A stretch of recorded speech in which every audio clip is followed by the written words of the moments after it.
Hello mga kabataang makabayan! Welcome sa Araling Panlipunan with Ma'am Ivy, ang inyong digital classroom para sa mas makabuluhan at makulay na pag-aaral ng Araling Panlipunan. Handa na ba kayo? Tara na at simulan ang ating paglalakbay. Pag-aaralan natin ang nakaraan para sa mas maliwanag na kinabukasan.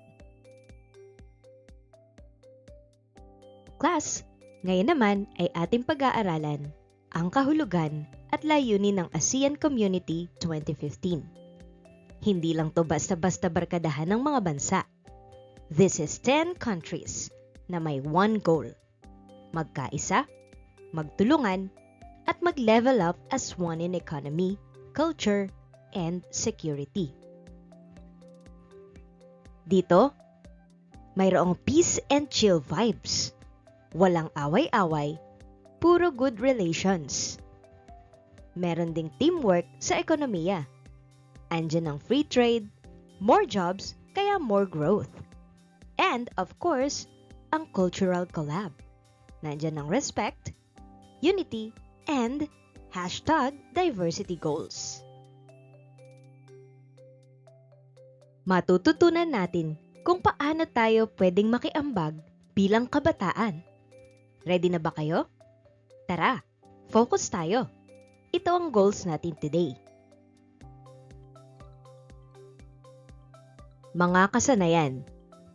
Nasusuri ang mga hamon at tugon ng ASEAN sa pagtamo ng likas kayang pag-unlad or sustainable development. Natatalakay ang kahulugan at layunin ng ASEAN Community 2015. It's time to flex what we've learned so far. Let's check kung nasa retain mode pa ba tayo o nawala na sa air. So level up review goals, i-refresh ang utak sa key concepts. Magka-closure sa mga, hala, ano nga ulit yun moments? And i-prepare ang sarili para sa next big learning drop. Let's make it fun. Review time na, i-level up mo na yan. It's SDG Spotlight. Narito ang tala-rawan. Tukuyin kung anong SDGs ang ipinapakita ng bawat larawan. So, let's test your SDG powers. Ma'am, ano nga po kasi yung SDG? Alright. So dito, may mga larawan tayong ipapakita and your mission is to spot the SDG or yung sustainable development na nire-represent ng bawat isa. Ano kaya ang mga clue? Siyempre, tingnan ang symbol, kulay, at mensahe. Kasi, nariyan lang ang sagot.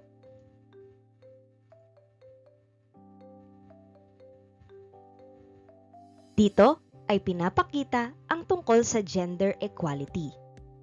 Isulong ang pagkakapantay-pantay ng kasarian at bigyan ng kapangyarihan ang kababaihan at kabataan. Pinapakita dito ang pagpapatibay ng karapatan ng kababaihan at kabataan at ang laban para sa pantay na trato sa lahat ng kasarian. Ito yung parang no to stereotypes and yes to equal rights.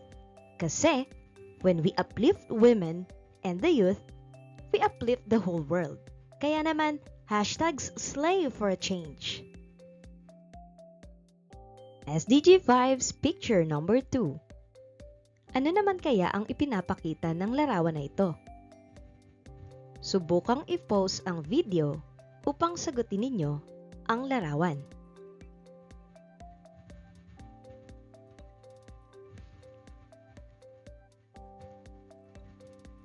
Alright, so tama naman ang inyong mga hula. Narito ang peace, justice, and strong institutions. No to chaos, and yes to peace. Ang goal dito, a safe and fair inclusive society, kung saan may hustisya para sa lahat. Walang naiiwan, at lahat may boses. Let's build a world na walang corruption, walang injustice, just pure good governance and strong systems. Itataguyod ang mapayapa at inklusibong lipunan at tiyakin ang hustisya para sa lahat.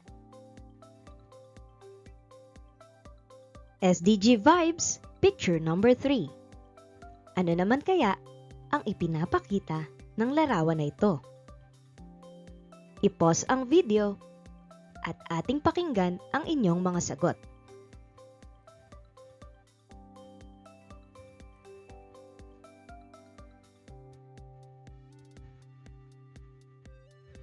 Alright, so this is quality education.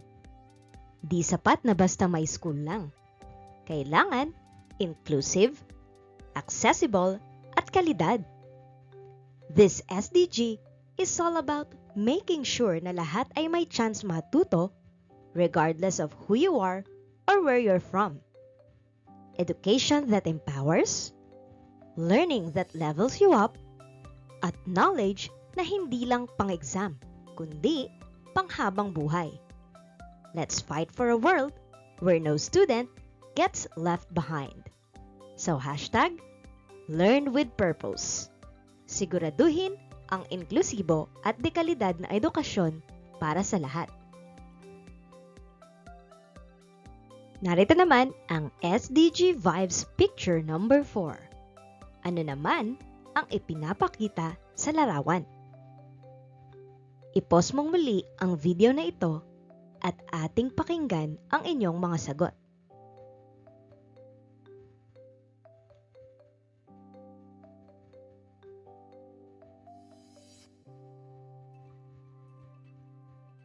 Tama, good health and well-being. Health is wealth, bestie. This SDG is all about being physically, mentally, and emotionally okay. Kasi hindi sapat na present ka lang. Dapat, truly well ka rin. Yung access to healthcare, deserve natin yan. Mental health support, it's non-negotiable. Healthy lifestyle, syempre, kailangan nating mag-glow up together. And let's push for a world na walang napapabayaan sa kalusugan. Hashtag, alagang totoo. Siguraduhin ang malusog na pamumuhay at itaguyod ang kapakanan ng lahat ng tao. Ready na ba kayo sa SDG Picture number 5? Ano kaya ang ipinapakita ng larawan na ito? I-pause ang video at pakinggan ang inyong mga sagot.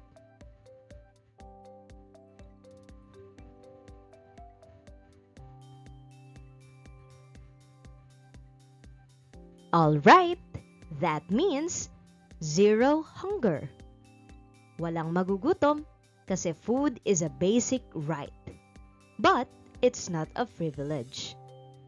Wakasan na ang gutom dahil lahat dapat ay may access sa sapat at masustansyang pagkain araw-araw. So dapat no to empty stomachs and yes to healthy meals for all. From kids to lolo at lola. Walang maiiwan sa kainan. Let's work together para sa mundong busog at malasakit at may nutrisyon. So hashtag, no more gutom. It's time to activate those brain cells, mga bestie. Gamit ang think, pair, and share, i-reflect mo muna ang sagot mo silently. Tapos, i-share sa kasitmate mo. And then, kwentuhan na with the class. Narito ang mga katanungan.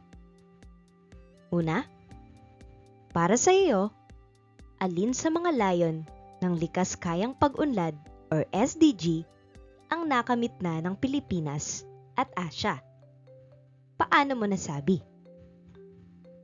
Ikalawa, paano kaya nakatulong ang ASEAN sa pagkamit nito? Bibigyan ko kayo ng 10 minuto upang sagutan ang activity na ito.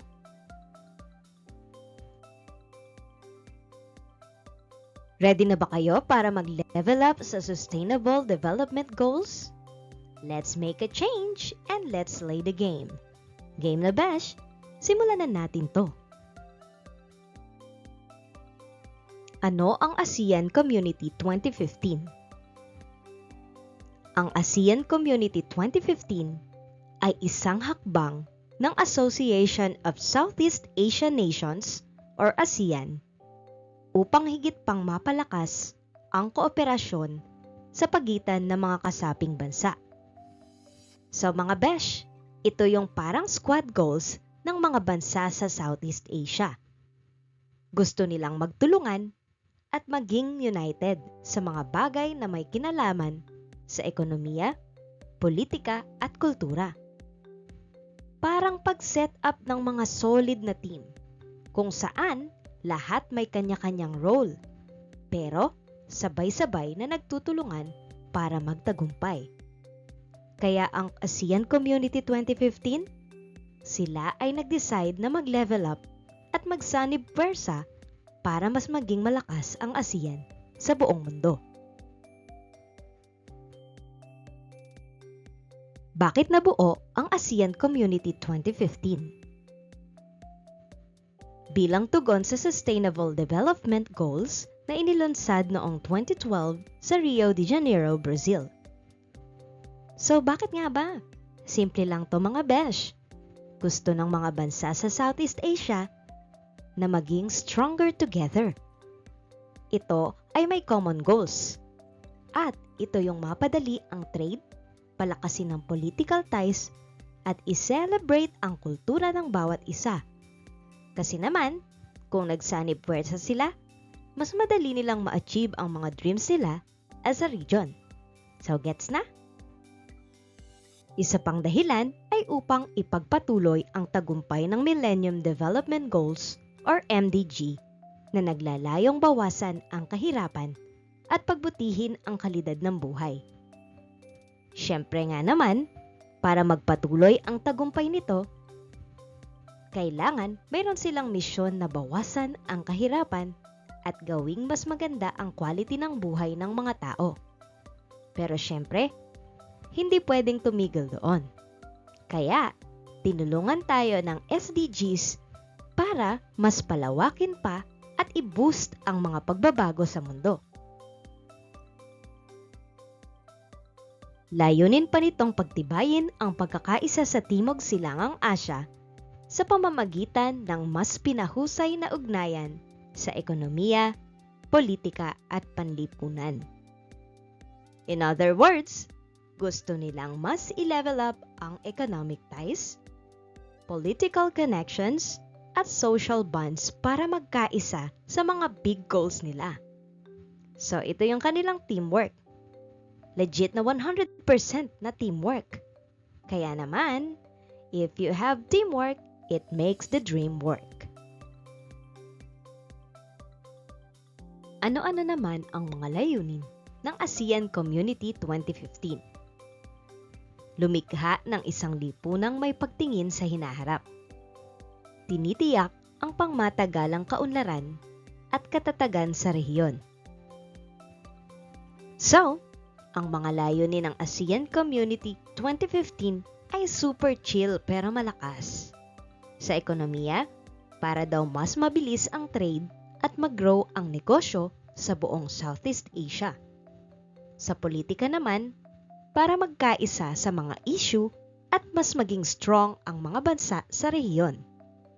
Sa panlipunan, para naman mas mapabuti ang buhay ng mga tao. Mas magaan, mas inclusive. So basically, di lang sila basta magkakasama, kundi sila na mismo ang power squad na nagbabalangkas para sa future. Magtaguyod ng lipunan na mapayapa, matatag at maunlad na nagsusulong ng pagkakaisa at kapayapaan sa ASEAN. So, sa ASEAN, mayroong peace plus unity equals progress. Let's vibe with that energy at ating suportahan ang lipunan na mapayapa, matatag at maunlad. pinag-isang mga bansa sa isang dinamikong relasyon sa pakikipagsosyo at pinapalakas ang ugnayan at pagtutulungan ng mga bansa sa ASEAN. Ang ASEAN mga besh, syempre sabi nga natin sila ay parang squad na united sa isang mission. Pinag-isang mga bansa para magtulungan, palakasin ang relasyon at maging super strong as a team. Sabi nga, together we rise, kaya let's make that bond stronger. Lumikha ng isang komunidad na mapagmalasakit, pinaigting ang pangangalaga sa kapakanan ng bawat mamamayan. Ibig sabihin, gusto nilang mas maging aware at supportive sa needs ng bawat isa. Lahat may pakialam sa kapakanan ng bawat tao. Parang team na laging nandyan para sa isa't isa. Kumbaga, no one gets left behind. Everyone's got each other's back. Ganun. Isa sa layunin ang palakasin ang integrasyon ng ASEAN sa pandaigdigang politika. Nakikilahok sa mga pandaigdigang usapin upang mapanatili ang kapayapaan at kaunlaran. Gusto nilang makialam at maging active sa mga world issues para masiguro na tuloy-tuloy ang kapayapaan at kaunlaran. Ang ASEAN, hindi lang to basta lokal, global na din. Kaya let's show the world what we got. Ano-anong bansa ang kasapi sa ASEAN Community 2015? Brunei Darussalam, Indonesia, Malaysia, Philippines, Thailand, Cambodia, Laos, Myanmar, Singapore, at Vietnam. Sama-sama sila, parang mega squad na solid ang teamwork sa Southeast Asia.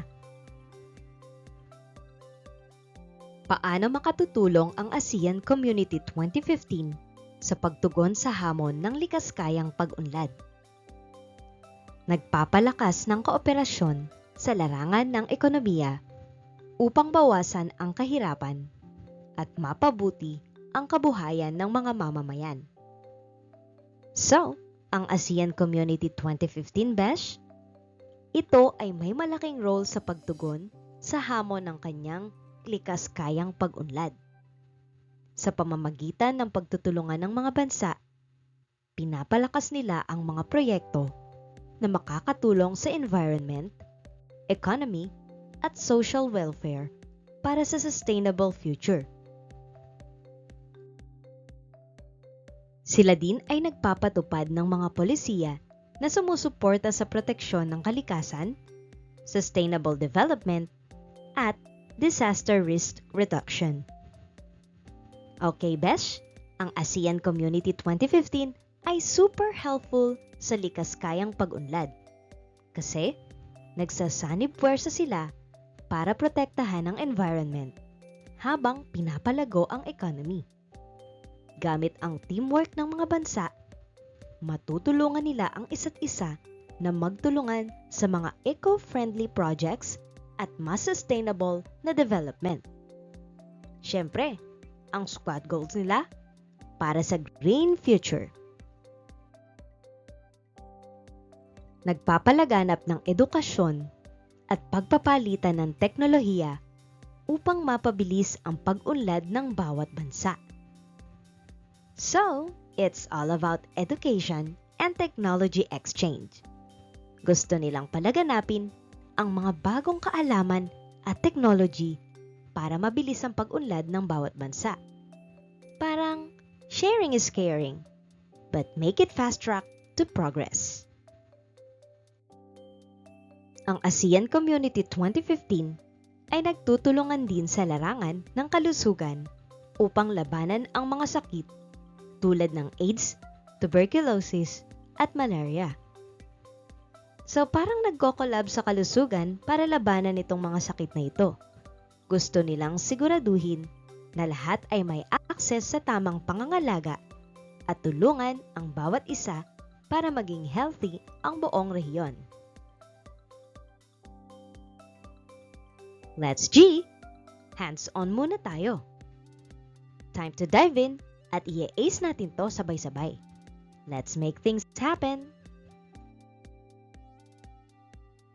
Ready na ba kayo sa ASEAN 2015 Sama-sama Tayo activity? So, hahatiin natin ang klase sa 3 pangkat. Bawat pangkat ay may partikular na tungkulin sa pagtalakay ng ASEAN Community 2015.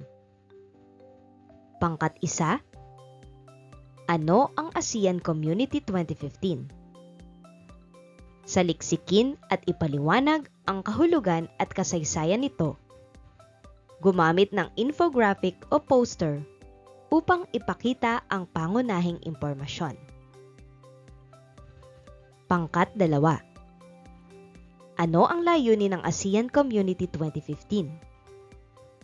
Dito, ililista nyo at ipapaliwanag ang 5 pangunahing layunin ng ASEAN Community 2015. Ilalarawan kung paano nakakatulong ang bawat layunin sa pagkakaisa ng mga bansa sa ASEAN. Ipakita ito sa pamamagitan ng isang short skit o role play. Pangkat 3. Paano ito nakakaapekto sa ating buhay? Magbibigay kayo ng mga konkretong halimbawa kung paano nakakatulong ang ASEAN Community 2015 sa pang-araw-araw na buhay ng mga mamamayan. Gumawa kayo ng news report style presentation upang ipakita ang epekto ng ASEAN Community 2015 sa edukasyon, trabaho, at ekonomiya.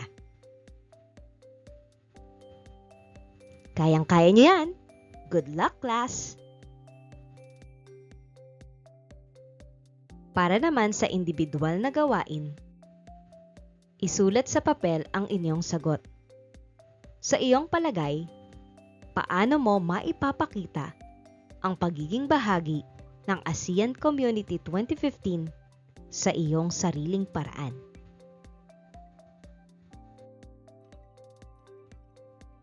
Sabay-sabay nating i-practice ang ating natutunan.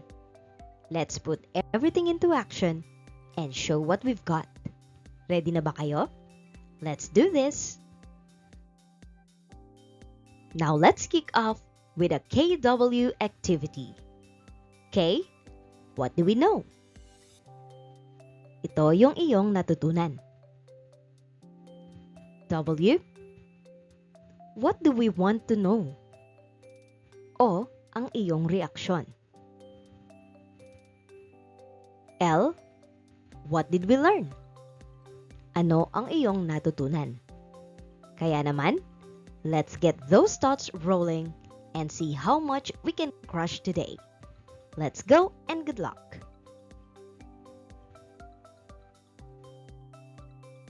Check natin kung solid na kayo dito.